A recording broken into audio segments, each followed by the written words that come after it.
আমি প্রায় 10 মিনিট ধরে দাঁড়িয়ে আছি। কি আর বলবো, তেলটা নয়, ইলিপের চাল নিতে এসেছি। ইলিপের চাল নেই এভাবে, এখন আমাদের বাংলাদেশে এভাবে তেল নিতে হচ্ছে। করার কিছু নাই, তেল পাওয়া যাচ্ছে না।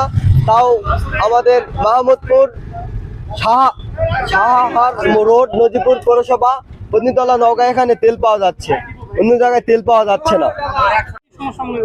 আমি মনে করছিলাম যে পাম্প কর্তৃপক্ষকে মাঝখানে মানে গাড়ি থাকবে, দুই সাইডে ইট থাকবে, মাঝখানে এ পারা যাবে না ও পারা যাবে না, লম্বা হয়ে চলে যাবে, মানে সবাই একই লাইনে থাকবে, তাহলে একটা সুবিধা হবে, কারোর সাথে কারো বাধা বোধা থাকবে না, পাড়াপোড়া থাকবে না।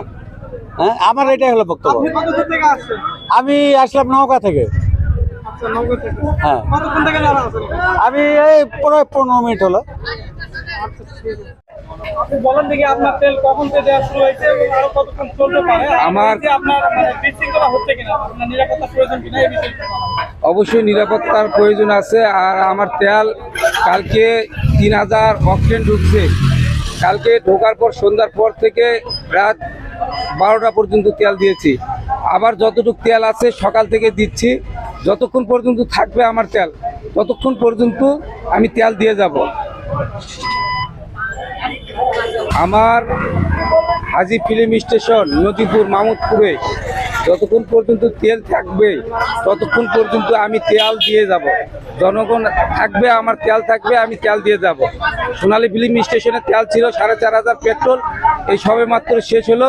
ওখান থেকে আবার হাজি ফিল্ম স্টেশনে আমি আসলাম, আসে দেখতেছি দীর্ঘ লাইন, যতক্ষণ পর্যন্ত তেল থাকবে আমি দিয়ে চলে যাব।